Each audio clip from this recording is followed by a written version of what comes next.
You're listening to Men of Abundance, episode 174, with Mary Hyatt. And today we're talking about updating your beliefs. Welcome to Men of Abundance, the podcast for those looking to level up their lives by hanging out with some of the greatest leaders and established professionals in our community, living a life of integrity, honor, and the abundance mentality. Prepare to pay it forward with your host, former Army medic turned lifestyle entrepreneur, Wally Carmichael.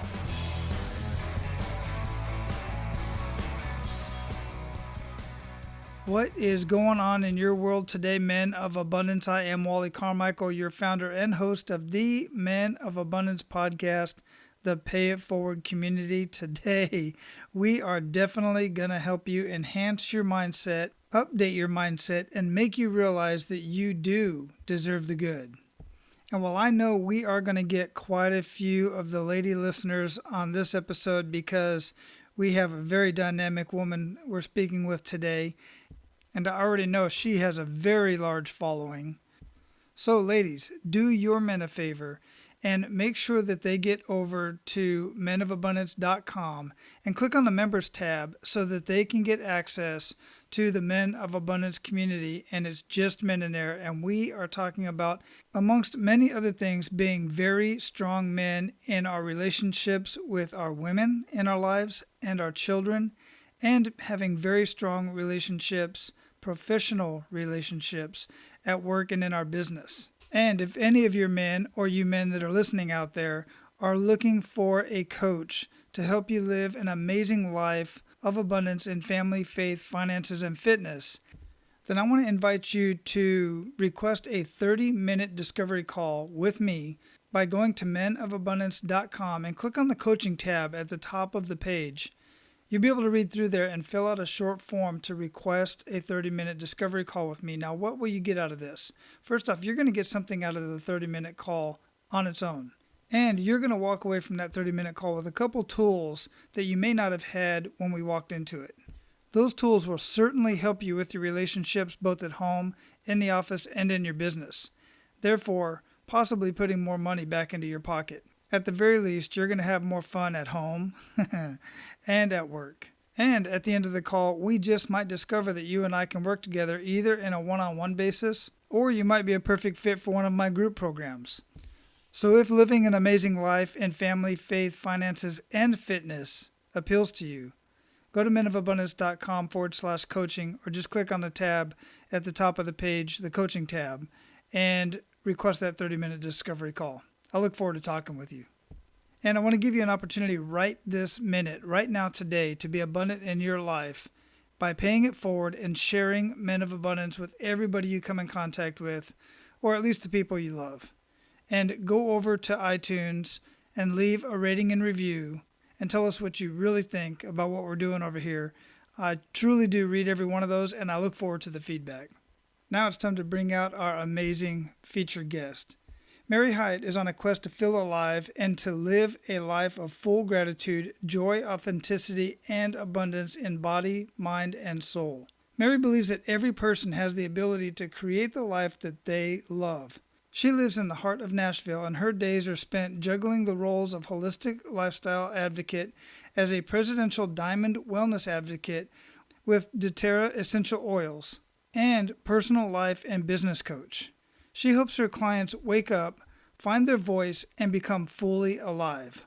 You can join Mary every Wednesday at 1 p.m. Central Standard Time on her Facebook Live show, where she dives into raw topics and helps her audience fall back into love with themselves and believe in their potential. Men of Abundance, it is my pleasure to introduce you to Mary Hyatt. Mary, welcome to Men of Abundance. How are you doing? Oh man, I am doing fantastic. I'm super excited to get into everything today. Thank you for having me. I am too, and I've been excited for several months at this point.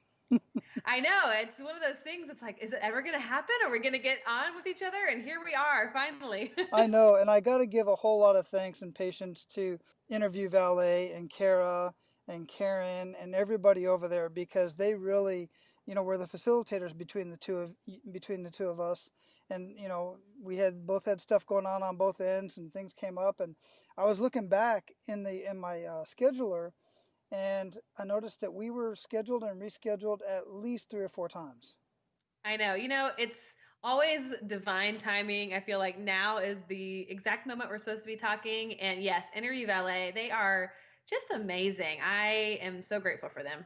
I am too. I seriously am. I mean, they really do a lot of the groundwork. They do so much for you as a guest in that you don't need any preparation. I mean, you're a pro at this, but for folks that are just getting started in talking on podcasts and whatnot, but specifically podcasts, they set them up, they tell them how to, get the best show possible, how to really cater to the audience that they're talking to, because they are talking to different audiences, even though they're talking about their same message. And Hmm. then afterwards, they do all the marketing for you, pre-marketing afterwards, and Twitter. It's just amazing. They do so much for the guest, and they do so much for me because they really give me some quality people to have these conversations with. And I have not turned down one, and every one of them have been simply amazing. Wow. Yeah, I echo everything you said. Definitely an incredible group of people. And it's so personal too. I mean, they just really want to see you succeed and get to know you. And yeah, my experience with them has been nothing but positive. Yeah, very personal. I'm glad you said that because I'm going to tell on Karen Schwab a little bit because I'm the one that got her to get on video because I always sent her videos and because I like video, Yeah. especially when I'm just meeting new people, and she's so personable, and I deal with her more than Tom and definitely more than Aaron Walker, who are co-owners in this whole thing. And so she started sending me videos, and I just love it. It's so cool that we have that personal communication. So fun. I love it. It is. So where are you at in the world? Well, I am in Nashville, Tennessee, where I have been born and raised, and I am Southern to my core, so I can't seem to get away. I love to travel, but I always keep coming back to Nashville. I have a lot of friends that are in that area, in the Tennessee area, because I'm a retired Army, and a lot of folks at Fort Campbell out there. They Yeah. live in Tennessee, and everybody has amazing things to say about Tennessee. Plus, there's a lot of podcasters in Tennessee, and Nashville specifically is really growing as a hub for entrepreneurs like Austin. It really is. I mean, it is kind of a mecca, it seems to be for entrepreneurs. I always take myself out to coffee shops every day to get out of the house and get around people so I'm not so isolated in my office here at home. And it's crazy how crowded these coffee shops are, just full and full of people. And I think, what are you people doing, all day? Why aren't you working? And it's just, people just like me and you, who are entrepreneurs and doing their thing. And yeah, so many people who do podcasts and speakers and authors. It's really a creative city. Very cool. Yeah, it sounds really fun. I'm definitely going to get out there at some point. So before we get too much into the show, Mary, I really like to start out with an attitude of gratitude. What do you have to be grateful for today? Oh my gosh, I am so grateful because I just bought a house. And so today we did our final inspections. They went perfectly. And so I'm just excited to feel grounded, to have the finances and be in the state and place of my life to be able to do that. So just big thanks for that one. Huge. Yeah, that is huge. That's super exciting. I've been through that a couple times. It is. It is. And this is my first house as an adult woman by myself. So it's pretty big moment for me. Oh, that is huge. Congratulations. That is Thank super you. exciting. It really Thanks. is. So, prepared you before we got talking here. The question that I have for you now is how would you describe yourself? I'm so glad you're asking this question because it is, like you said before we got on together, you're like, this can be hard to answer for some people. And I think this is so amazing just for my own reflection to realize, oh my gosh, this is kind of easy for me to answer because of a lot of self work that I have done around, okay, who am I? But I think I would describe myself as someone who is passionate, someone who is full of life. I'm a quick start, so I feel like I have a short attention span, but get really excited for things on the front end. And I am somebody who loves to learn and loves to love. I'm a lover at heart, and I just want to be as generous as I can to people. So passionate and generous would be how I would describe myself.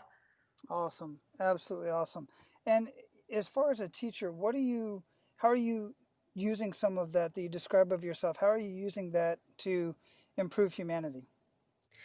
For me, I seem to try to do this every single day to ask myself when I wake up in the morning, okay, who can I give some love to? Who can I hold space for? And one of the things that I love to do is inspire people. I love to take somebody who is in the pits, in the goo, in the muck of their personal life journey and say, listen, I got a secret for you. You can't screw this up. You are okay. You are perfectly imperfect and you can't screw it up. And so, being a life coach and doing a Facebook Live show every week, I'm always trying to inspire people to not look at their life from this one moment, to really see in the future and to just begin to see that hope that, you know what, in the end, it's all going to work out.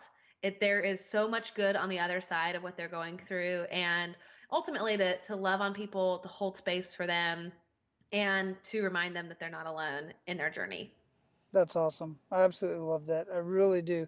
And that's why I wanted to have you on the show, other than the fact that Interview Valet, introduced you to me and suggested you for me. And I do, regardless of, I always want to take a look at the people that they're introducing me to. They know who I'm looking for. But Yeah. when I looked at, first off, who you are, and for those who don't know, the daughter of Michael Hyatt is kind of caught my eye a little bit because anybody who's been moving upwards and doing personal development knows that. But I don't focus on that kind of stuff. That's not what I was really looking at. I was looking at the fact that your bio and then everything else that you had going on is just super exciting about living a life of abundance. And Yeah. you're paying it forward every single day. And I absolutely love everything that you're doing. Yeah, it's amazing. Growing up in a family, I saw my dad, who's now a very successful entrepreneur. He was not a successful entrepreneur growing up. And I have four sisters, so I'm the middle child of five girls. And I saw my dad struggle over and over again and seeing business fail after business fail after business fail and kind of being in this feast or famine. We would have people deliver food to us, or we would have people give us money to go shopping for school clothes. But one of the things that was echoed in our house was this mindset piece. My mom would always say, okay, well, what does this make possible? Any challenge, any, high school frustration or middle school frustration that we were dealing with, she would always ask us, okay, Mary, what does this make possible? Because we learned growing up that no matter the struggle, there's always a lesson. There's always something to gain from what you're going through. There's always some meat to take away. And I love that. I got to see my dad get up after he failed, after he almost went bankrupt, over and over again. He would get up and he would try again. And I'm so grateful for that. I'm grateful that I got to witness not only somebody who is so just gung ho and passionate about what they do, but somebody who is willing to sort of fail forward and try again, try again, try again until, for him, he found that thing that really stuck. And it took him, decades to get there. And I'm grateful for that. And I think that, in any home, there's those things that you take away. And for me, it was always get up. You can fall down, but don't tap out. Get up and try again. I'm really glad that you said that because I can relate. First off, I completely relate. But now I'm interested in learning the perspective from you as a family dynamic and living with somebody who consistently is, that entrepreneurial mindset. Was your mom and is everybody else in the family kind of the same way as that was happening? Were there a lot of frustrations? I'm asking because that's been the case in my household that was the case in my household for many years. Yeah, my mom is amazing. She was a stay-at-home mom, so she never worked when we were, she kind of had, I guess that's not true. She kind of did have her own little things going, to bring in a little bit of income, but she never worked a 9 to 5 job. I can remember they had these old candy vending machines. And so she would go put all the candy in the vending machine and collect the quarters. We used to work at a ballpark in the summer doing the concession stands. And we were encouraged as kids to have our own little businesses, whether it was lemonade stand or we would make bracelets and sell them. We even had a book that was all about entrepreneurial adventures for kids and all these different ideas on things to do to make money as children. And Now, what's funny is growing up, all of my sisters were all entrepreneurs. We're all very successful in what we do, and none of us graduated college, which is just crazy to me that here we are, out of all five of us, not one of us went to college and graduated. And so I think there really was this sense of the kind of school of hard knocks, the school of life of, hey, what you really need to know more than anything is going to be your street smarts. And so get out there. We all had jobs in middle school and high school, and we're expected to have jobs even as girls. It was like, no, get out there and figure it out. And so there definitely was that culture of kind of an entrepreneurial family. I didn't understand that at the time, but looking back, absolutely. Very interesting. And yeah, so what kind of jobs did you have all hold? And really, what I want to ask is, I got my point of view on this. As far as the jobs, what did your parents tell you as far as when you went out and got a job? What type of job, and what should you be paying attention to during the job?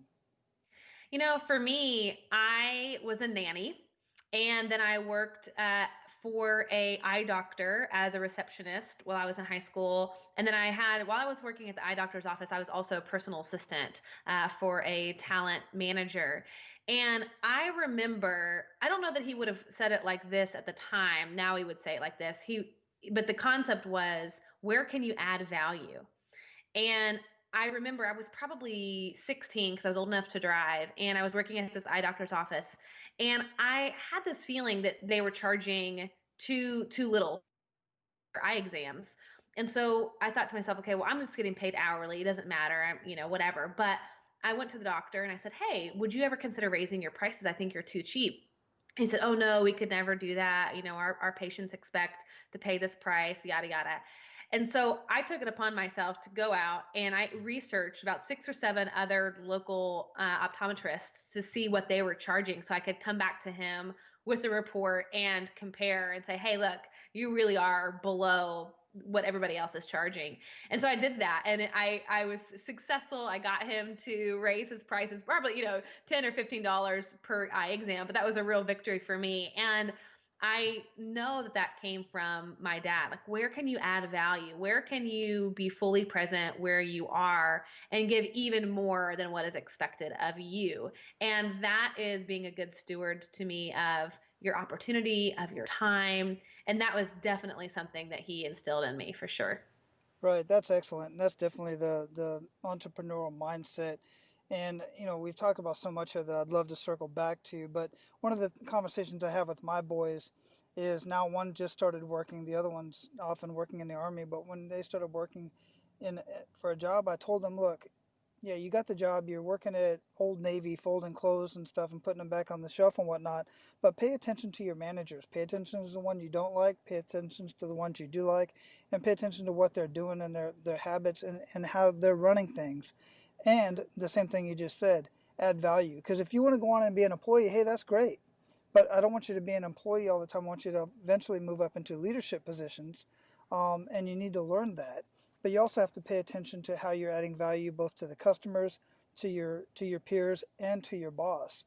And I had these conversations with them, and it seems to be paying off for the most part. So I was just curious as to how that worked out in your household, and it seems pretty consistent. Yeah, I mean, what a powerful lesson to learn early on to observe the people who are in your life who are in leadership positions and seeing what they're what's working, what's not working, what they're doing that you would want to shift or change.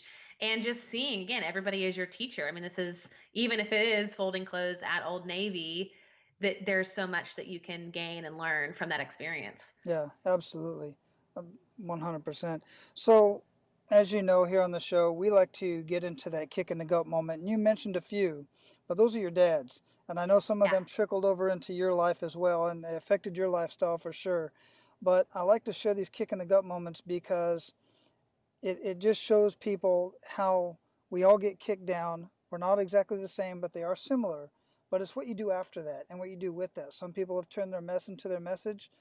Some of those kick in the gut moments have ended up defining people and completely changing their whole outlook on education, work, entrepreneurship, whatever the case may be.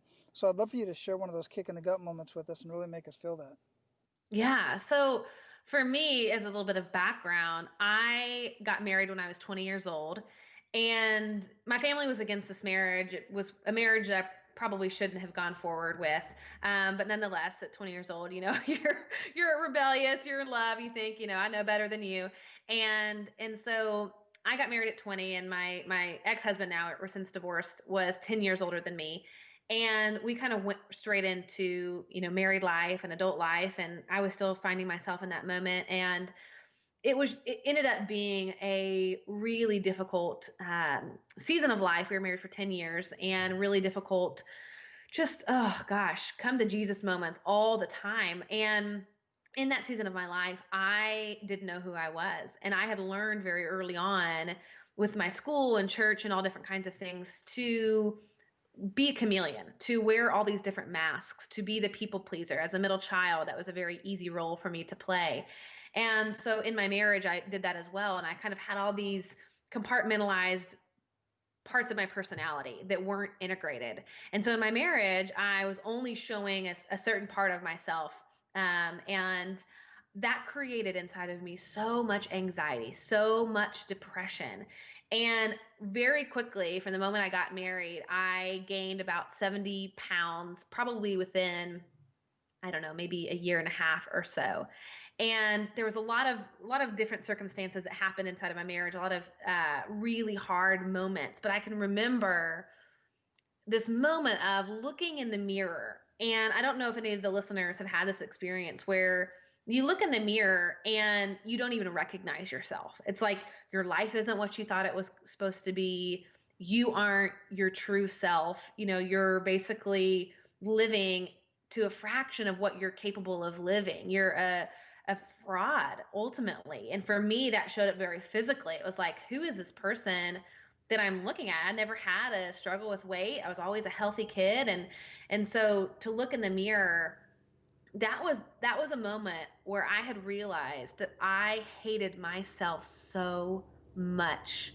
I mean, I was truly at that moment where I was suicidal. I had been abusing myself, abusing my body because I wasn't integrated, and I was taking it out on myself, and I was berating myself and belittling myself and talking about how much I hated the way that I looked, my body, my face, my stomach, my thighs, everything. And was in this horrible season in my life of shame that I really believed that there was something wrong with me, that I was broken. And that moment of looking in that mirror truly was my kick in the gut moment, where it was just like, you've just wasted your life away. Like, that this is truly not you. And it hit me like a ton of bricks. That was my rock bottom moment, to realize that I had been kind of the walking dead. I had become asleep. I was numbing in every way possible. I was checked out. I was just coping. And so at age 26, it was like, what was even the point of living? I mean, it was a very, very dark time for me. So what brought you out of that? What was the pivot point? I think when I looked at my face in the mirror, and it was that moment of going, what am I doing? What is the point of all of this? I can remember catching this little, I don't even know if it really was there, but I remember seeing it, this little glimpse, this little flicker of light in my eyes. And I said in my mind, I am going to fight for the light. And I knew there was more, like there was something deep inside of myself, spirit, intuition, whatever you want to call it, that was whispering to me. It was like my soul was kind of rooting for me in that moment to say, like, hang on, there's more. And so in that moment, I committed to figure it out, to find myself ultimately. And Wally, I'm sure in what you do, you probably had this moment where you go on your computer and you open up Amazon and you like binge buy, like 20 books or something. And that's what I did. I didn't know where to start. I didn't know who to turn to, but I knew that if I was experiencing this, somebody else had experienced it. And so I just went on and ordered all these books. And, I probably could thank my dad for that method, of obsession, of just going all in. And I really had that moment of like, enough is enough. I've got to figure this out. And so I started reading, I started journaling, I put myself in therapy and really went to work on discovering who I was, who the real Mary was, and finding the courage and bravery inside of myself to let that be seen, to show up as the full version of me versus just this kind of compartmentalized part of me.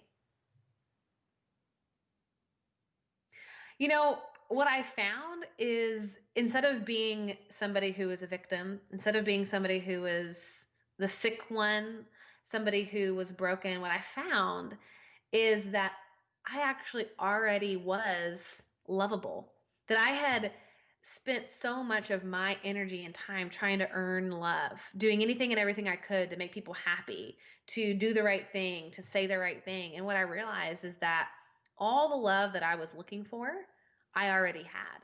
And that I actually didn't have to do anything. Like it existed right here in the present moment for me to have just because I exist. Like I can't earn it and I can't lose it. Like that was this truth that was available to me all times, that love is here for all of us, and that I was enough, that who I am, this person who is a great starter, this person who is passionate, this person who loves people well, all of the beautiful things about who I am, all of the shadow parts of who I am, that all of that was enough, and that I was worthy and deserving of love. That is amazing. Absolutely amazing, because you're spot on with, I just love that. Absolutely love that. And you are enough. And everybody out there, all of you, I'm talking to all of you, you are absolutely 100% enough. These stories that Mary, that you were telling yourself were your stories. They were in your head. And Mm-hmm. everybody else was still there loving you, just like, who you've always been and who you're going to become.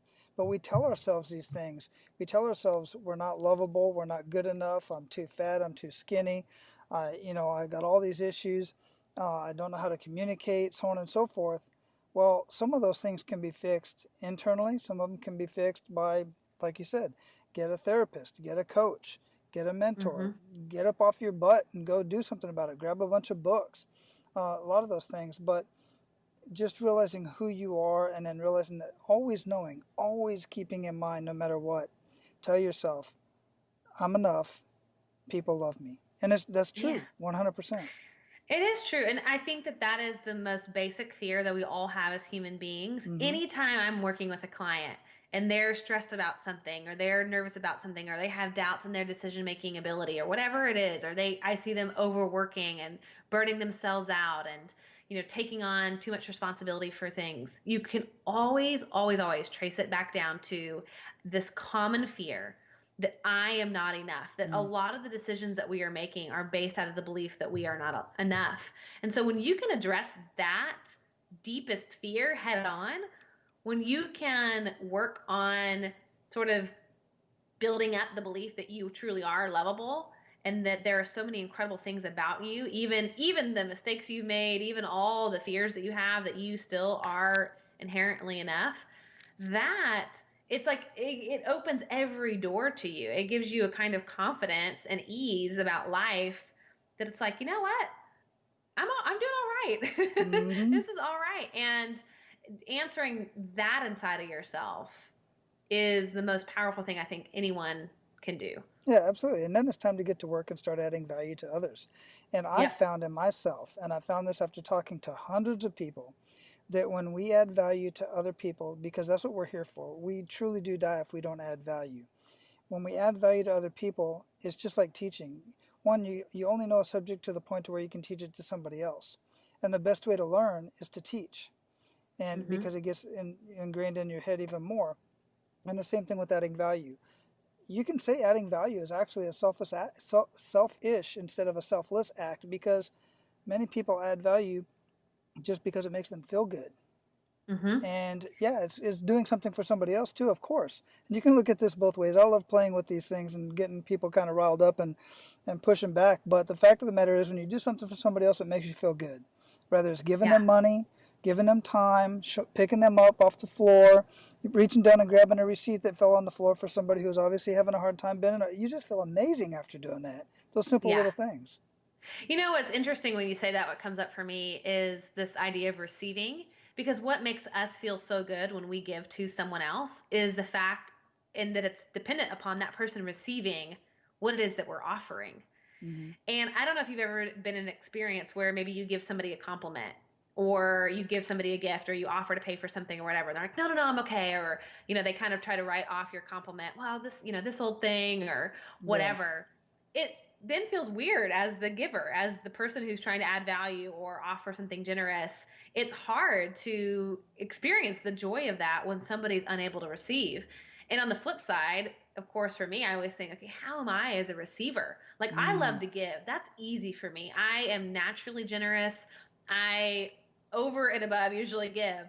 But what is challenging for me and what I've been working on recently is receiving, of allowing somebody to say something kind to me and just to simply say thank you, or allowing for somebody to offer me something just for no good reason other than that they want to, and being able and willing to open myself enough into my vulnerability to receive that versus trying to resist it or, say that I don't need the help or anything like that. And I just think that when you're sharing this, I just keep thinking, wow, there is such a powerful piece of receiving that has to be present in order for us to experience the joy of giving ultimately.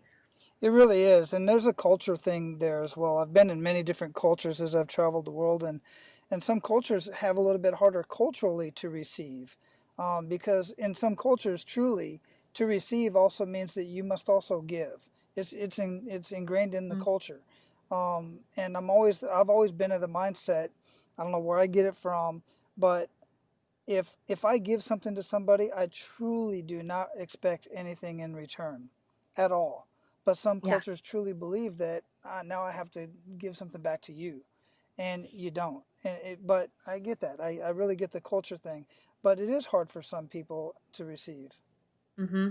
Yeah, that's actually fascinating to think about that because I'm the same way. I think anytime you give without any expectations of any return, that you're not putting it on the scale and measuring it and seeing if it's coming out equal, that it's just, a free gift, no matter what it is, a compliment, $100,000, it's a gift. Yeah, yeah, absolutely. If it's a gift, it's a gift. 100%. I totally get that. Wow, I could continue on this conversation forever, but we're at the point where we're going to pay it forward to our abundant leaders. You ready to do that, Mary? Absolutely. Awesome. So share 1 to 3 actionable steps that men of abundance can take today. Yeah, so I think as we're talking about, who we are, I would say number one is get curious about what you believe and investigate to see if what you believe needs some updating. Sometimes I think when we're talking about men in particular, men are oftentimes very afraid to feel, to have emotions, but every single human being has emotions all day, every day. We experience life through our emotions. And ultimately, we aren't after the achievements or meeting our goals or being successful. We are actually after how we think we're going to feel when we hit our next level of success or when we meet our goals. It's the feeling that we are after. And so we have to check in with, how am I feeling? And we were talking a lot about the story, the story we create in our minds about who we are and what we're supposed to do in this world. And ultimately our thoughts create how we feel. And so once we say, okay, do I have any thoughts that need to be updated? Do I have any beliefs that need to be updated? We can sort of ask ourselves, how am I feeling? And what thoughts are causing me to feel? Maybe you feel overwhelmed. Maybe you feel pressured or stressed or angry or resentful. What thoughts created that feeling? And go to work to create more empowering thoughts that are going to give you a different kind of feeling, that generate a different feeling that you want to feel, a thought that might make you feel empowered, that might make you feel peaceful or calm or excited or alive. What would I have to believe or what would I have to think in order to feel calm? What would I have to believe in order to feel hopeful? And then I tell people, go and create 1 to 2 affirmations that you can say every day. Like, I am always in the right place at the right time, or opportunities find me easily and effortlessly, or, I am fully resourceful and new ideas are coming to me all the time. There's an abundance of money in the world and it's on its way to me. I'm smart and full full of energy for life. We get to curate our inner world so that it creates the feelings that we want to feel, so that we feel empowered and peaceful and excited and alive. And that's ultimately going to have us take different actions. When we feel empowered, we're going to do something different, and that's going to give us a different result in our life. And so for me, the steps are: get curious about what you believe, ask yourself how you want to feel, create affirmations that lead you to your feeling, and get to work on repeating those affirmations every single day. Excellent. I like how you said that, and I like that you use the term update your thoughts. And guys, you hear me talk about affirmations all the time. You're always talking to yourself anyway. Most of the time, you're talking to yourself in a negative manner. And when you're doing what Mary was just talking about and having these conversations with yourself, if you're starting to update your thoughts, I like that. And you also said, Mary, you also said feelings. You have to put feelings to your affirmations. You can't just say, yeah, I'm a great person. I'm going to do it. I'm not going to be late today. I'm going to be on time. No, you got to put some emotion into it. You really got to put feelings into it in order for it to be extremely impactful in your life. Because you do the same thing when you're telling yourself, I'm not good enough. You truly feel that. And you're putting yourself into that frame of mind with your feelings. You got to do the same thing with the positive affirmations. What do you say on that, Mary? Absolutely. It's like if you feel like crap, it's because your thinking's crap. Exactly. It's like if you feel depressed, it's because you're thinking depressed thoughts, and so you can change, you can curate your internal dialogue to make you feel something different. If you want to feel better, you have to think better. Yeah, get rid of that stinking thinking. What Mm-hmm. what daily habits make the biggest impact in your life, Mary? For me, it's daily affirmations. I'm huge on that, and that includes also gratitude right there with it. So daily affirmations, daily gratitude, I've got them on my mirror. And the second daily habit that I do is I always apply essential oils. I'm a huge essential oil nutcase. I love them because it helps me connect to my body. Obviously, it's giving me physical, emotional support, but it's just one way that I can pause in that moment to connect to my body, to my physical body, helps ground me for the day, and gives my body that support and that loving attention every day. I'm no expert in the matter, but I have two little brown jars of oil sitting right on my desk, right above my computer, right this minute. Awesome. Awesome. I love them. Yeah, they're incredible. Yeah, I get aches. I have a lot of aches and pains and stuff, so I use some of them for my aches and pains, some of the eucalyptus and stuff like that. Oh, perfect. Yeah, Yeah, they're so supportive for that. very much so. I totally agree with that. So, what would you suggest that our abundant leaders read or listen to, and why? Well, I have two suggestions. One is the book Lovability by Robert Holden. And obviously, for all the men listening, that sounds a little feminine, but it's written by a man. So I promise you, it is so powerful. And it really helps you get down to that core belief of, am I lovable? Do I have what it takes? Am I enough? And helps you really understand this concept of your own inherent, innate, God given lovability. And then the second resource that I want to share with you is a podcast from Brooke Castillo, and it's called The Life Coach School. And she is an amazing thought leader, kind of around what we've been talking about, how your thoughts generate your feelings that get you to take different actions that create the results in your life. And she's brilliant. She has a lot of programs to offer too, but her podcast from Brooke Castillo is amazing. I'll definitely check that out and have all of that linked up in the show notes at menofabundance.com. And guys, I like, regardless of the book, Mary suggested it. I suggest you go out and get it. One of the books I'm listening to right now, because it has been recommended to me multiple times, is The 5 Love Languages by Gary Chapman, and it's narrated by Gary too, which I love when the author narrates their own books. Yeah, such a great book. And Robert Holden, he narrates Lovability too. You can get it on Audible, and he's British, so it's very easy to listen to. It's a great read. Yeah, and I'm doing this really because I like to learn more about all the languages and the love languages, but really I want a closer connection with my wife Mm. and my kids, and that's really what it's about. And also better connection with everybody, quite frankly. But for me personally, I'm doing that, listening to that one because I want even better connection with my wife and kids. Yeah, such a great one. I feel like that one is absolutely foundational. Awesome. We'll have all that linked up. So, what do you feel holds most people back from living a life of true abundance? I think that it is their belief that they do not deserve the good. Mm. That's what I see. More than anything, it's an issue of deservability.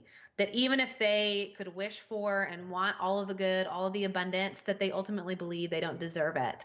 And that thinking is robbing them of the opportunity to experience that abundance in life. And so working on your own personal deservability. Agreed. I do agree with that. Where do you think that comes from? I mean, I hate to say it, but I think the church, Oh, or religion yes. ultimately. Yeah. I really do. I mean, I think that there's this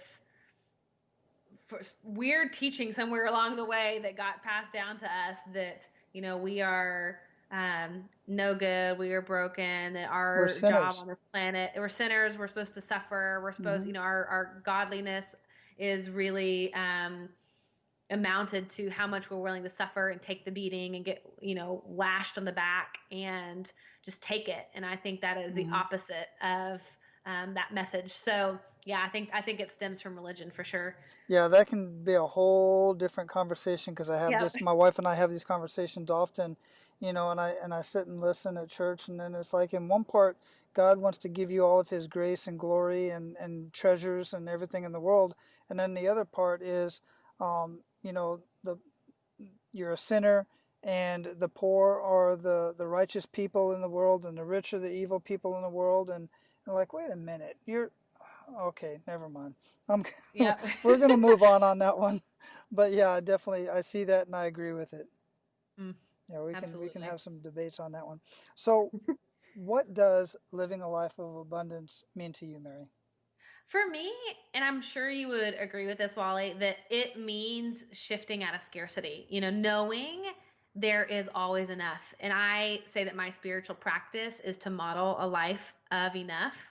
And that, when I can live out of abundance, I don't have to fear that there are only, a few people who can be successful, or there only are a few people who can be happy or in love or beautiful, but ultimately that there is no limit. There is an abundance of resources always available to me and to everyone, and that I don't have to cut corners, I don't have to cheat, I don't have to manipulate, because I can move out of the space of not enough to enough, that there is enough. And ultimately, living a life of abundance means that I am enough. Wow, that was a very amazing answer. Absolutely love it. And listen, guys, I haven't recommended this in a while, but much of where Men of Abundance came from was from me reading a book called Abundance by Peter Diamandis. So if you're listening to this and you're thinking, yeah, that's great, everybody says that there's abundance in the world, blah blah blah, it's not just lip service. Those aren't just words. The fact of the matter is there is abundance in everything as far as resources, water, food, energy, you name it. It's just a matter of harnessing it, getting it to the right people in the right way, and doing our part to make that happen. And there are many of people, such as Peter Diamandis and Elon Musk and the Gates Foundation, and so many, and not even people at that level, people at my level, people where I'm at, what I'm doing personally is giving abundance to so many people. I'm giving it to you in your thoughts. I'm giving you my thoughts. Mary's giving you her thoughts and sharing her experiences with you and showing you that you have abundance within you, but there's also physical abundance in this world all over the place. You just have to look for it and learn how to harness it and share it with others. Preach it, Wally. I I am. love it. I'm very passionate about this. That's why I've been doing this over a year. Well, several years actually on my own personal life, but sharing it with everybody else in this podcast for almost a year and a half, and just love it. Thanks for Yeah. sharing that. So we're going You're to welcome. close this up, Mary. What did we not talk about that you want to ensure that our abundant leaders get out of our conversation? And what do you have exciting coming up in your life? Yeah. So I think I want to leave everyone listening with this sort of last little thought. It goes along with what we said, but just sort of brings it to a head, which is you can always update your beliefs. They are always subjective. You can always be certain that there is another way of looking at something, there is another option available, and that you are the master of your own brain.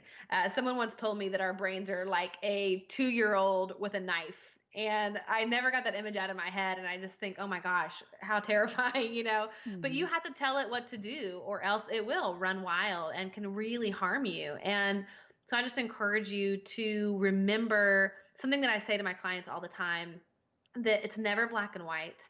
And anytime that I feel stuck, I can ask myself, what rules am I creating that aren't really rules? What rules am I creating that aren't really rules? So I will leave you with that little question. And as far as what's coming up for me, which is exciting, other than the personal stuff of moving into a new house, I have a course that's really designed for women. So if there are any women listening, or for those men who are listening who are married or in significant relationships with women, that I have created a course called Babe Redefined. It comes out in January, and it's all about helping women make peace with the mirror, to quiet their inner bully and love their body. So really helping women get past this beauty industry, diet culture that is so harmful, and really find value for the bodies that they have right now. So that's coming out January 2nd.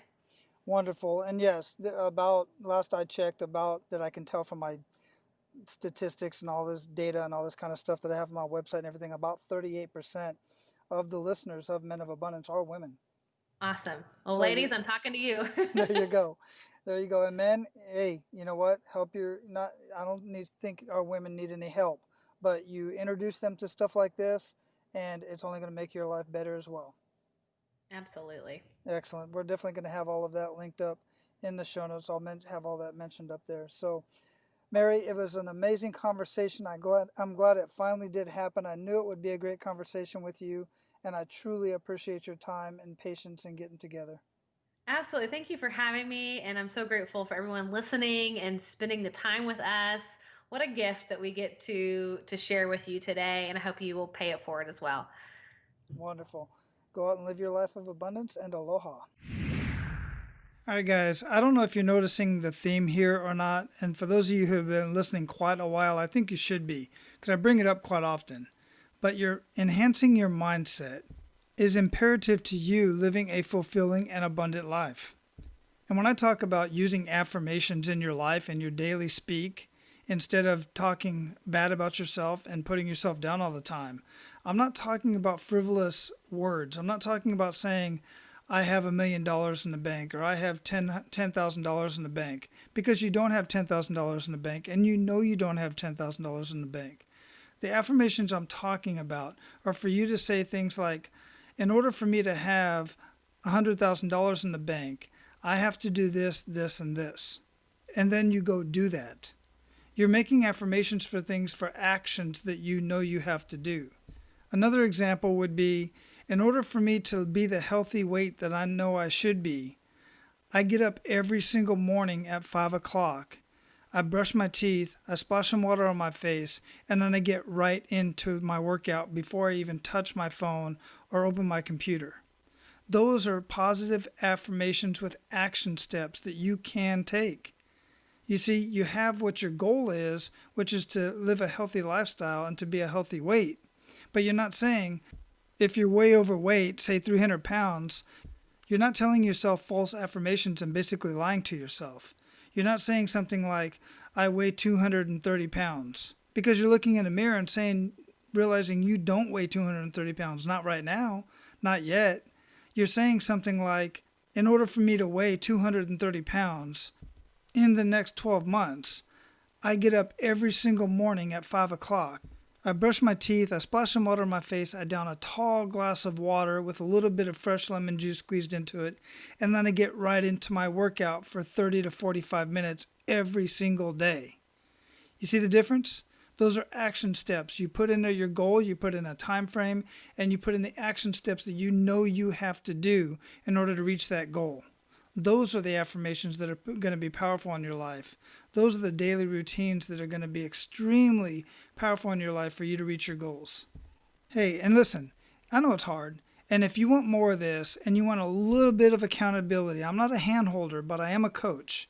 And I know what to do to help you reach your goals. So men, if you're looking for a one-on-one coach, or you're looking to get into a group coaching program, request a 30-minute discovery call with me. Go to menofabundance.com/coaching or click on the coaching tab at any one of the pages at menofabundance.com.